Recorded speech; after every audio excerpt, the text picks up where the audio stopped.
Let me tell you about Edilson. In 1998, he was voted the best player in all of Brazil.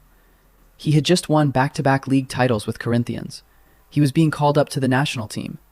He was, by every possible measure, one of the most talented footballers in the world. 4 years later, he would win the World Cup. And somewhere in between those two things, he was caught red-handed with a stolen car.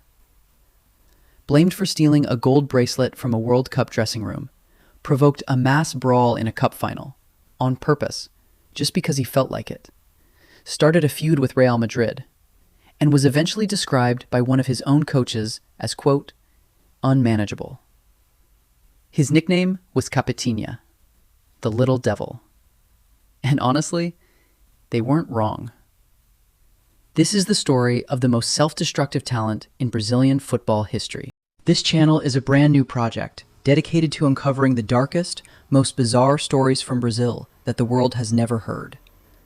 If you enjoy deep dives into true crime, sports scandals, and hidden files, consider subscribing and leaving a like. It helps this new community grow. Now, let's look at who Edilson actually was. To appreciate just how ridiculous Edilson's story is, you need to understand how good he actually was. Born in Salvador, Bahia in 1971, Edilson da Silva Ferreira was a late starter. He was 21 years old before he was even discovered. He was playing for a small amateur club when a scout from Guarani spotted him and brought him to Sao Paulo. From there, he moved to Palmeiras, won the Brazilian championship, won the Paulista title, got called up to the national team. By the mid-90s, he was at Benfica in Portugal, where he scored 19 goals in 31 games. The fans loved him so much, they launched a fundraising campaign to sign him permanently. He was quick, low to the ground, technically brilliant, with a dribbling ability that made defenders look foolish in ways they hadn't been made to feel since Garrincha. And then he came back to Brazil and joined Corinthians and won everything. Best player in the country in 1998, 2 league titles, named best player of the FIFA Club World Cup in 2000, after scoring both goals against Real Madrid in a 2-2 draw. At his peak, Edilson da Silva Ferreira designedly, undeniably world-class. He was also, completely, spectacularly, almost impressively, his own worst enemy. Let's start at the beginning. 1994. Brazil are preparing for the World Cup in the United States, the one they will eventually win, the one Romario will be the hero of. Edilson is in the squad. He has earned his place. He is 22 years old and ready for the biggest stage of his career. Then, something goes missing from the dressing room. A gold bracelet, belonging to one of the players. Edilson is blamed. He has maintained his innocence ever since. He says he was framed. He says someone put it on him. Whether that's true or not, and we have no way of knowing, the result was the same.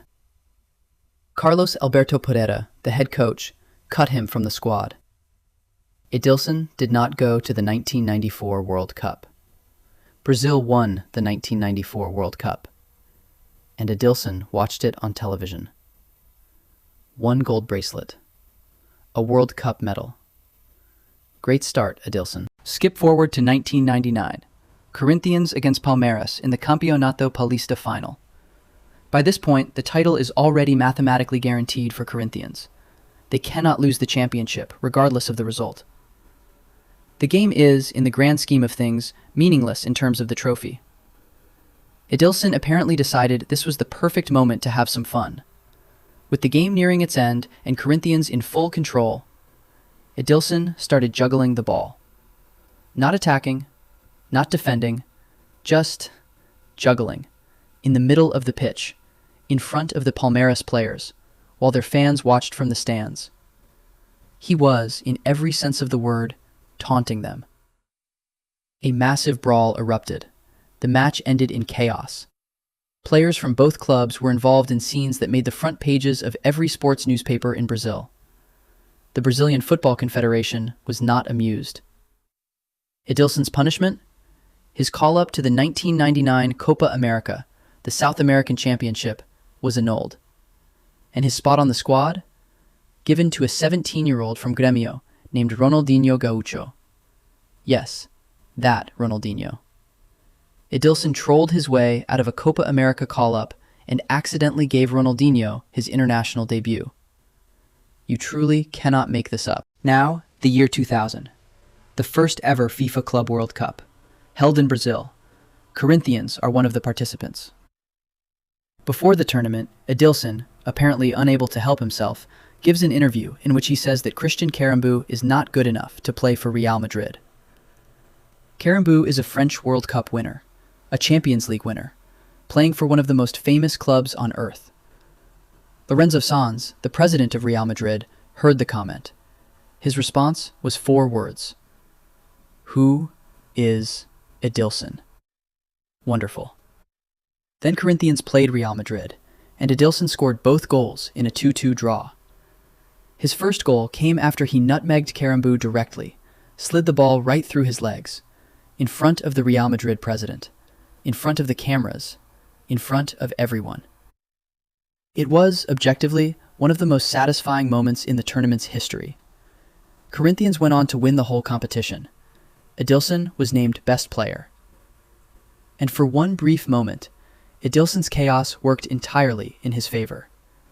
For one brief moment. Now we arrive at the story that most Brazilians of a certain age remember when they hear the name Edílson Capetinha. The year is 2000. Edilson has just moved from Corinthians to Flamengo in Rio de Janeiro. One night, police officers in Rio stop a vehicle. Inside the vehicle, or connected to it, depending on which version of events you follow, is a car that had been reported stolen. The vehicle in question belongs to Ronaldo Fenômeno, the most famous footballer on earth. And somehow, Edilson is connected to the scene. The exact details of what happened that night have been disputed and debated for over 2 decades. Different sources tell different versions. What is not disputed is this.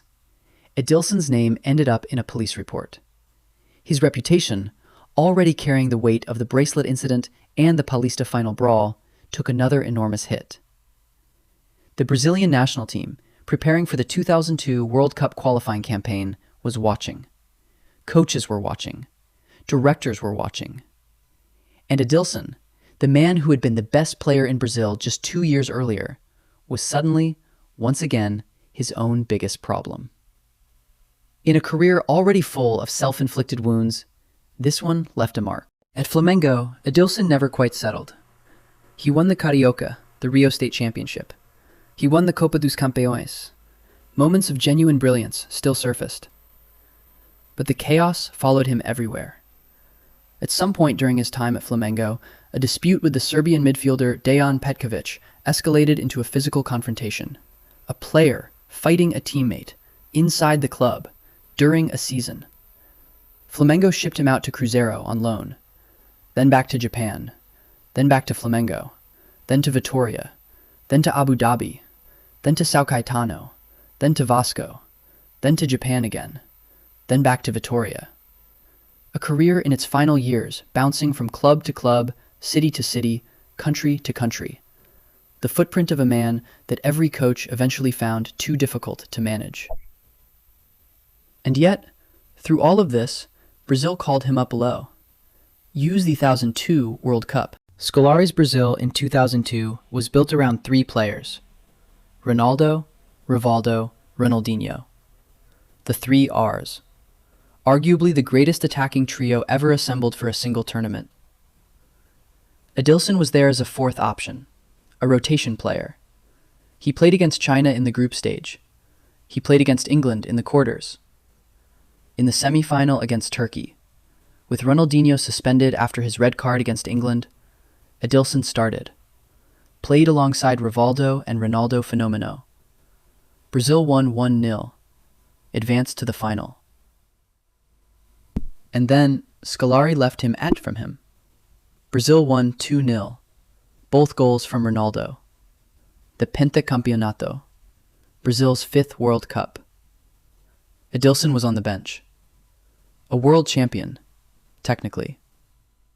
A man who played 3 games in a 7-game tournament. A winner, who somehow still managed to be on the margins of his own greatest achievement. Even in victory, Capetinha found a way to make it complicated. After retirement, the chaos didn't stop. If anything, it accelerated. In 2014, Edilson was arrested for the first time for failure to pay child support. Then again in 2016. Again in 2017. Again in 2018. This time at a hotel in Santa Catarina, where he had arrived to play in a charity football event. Police showed up at the hotel before he even made it to the pitch. By 2026, he was reportedly facing labor court claims totaling over 13 million reais.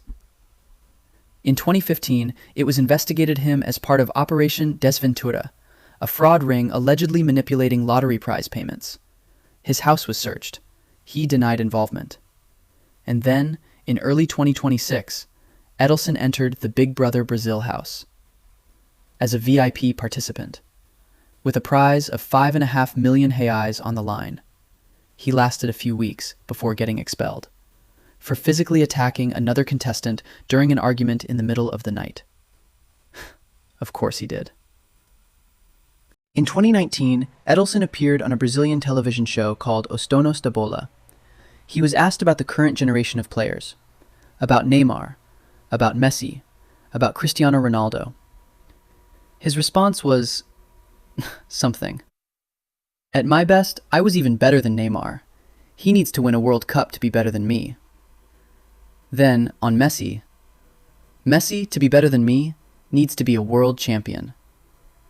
Then, on Cristiano Ronaldo only has strength. He shoots from left and right. I am more talented than him. The hosts sat in stunned silence. And here's the thing, the deeply uncomfortable thing, is that the man was not entirely wrong about his own talent. At his peak, Edilson really was that level. The potential was genuinely there. The ability was real. What was also real was everything else.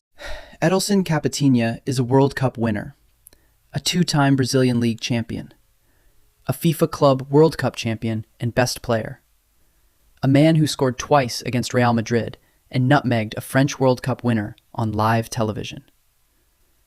He is also a man who talked himself out of the 1994 World Cup squad, got suspended for juggling a ball at the wrong moment, handed Ronaldinho his international debut by accident, got connected to a stolen car belonging to the most famous player on earth, was arrested 4 times for child support, and got expelled from Big Brother for punching someone. In Brazil, o futebol é o esporte mais democrático do mundo. Football is the most democratic sport in the world. Anyone can play. Anyone can win.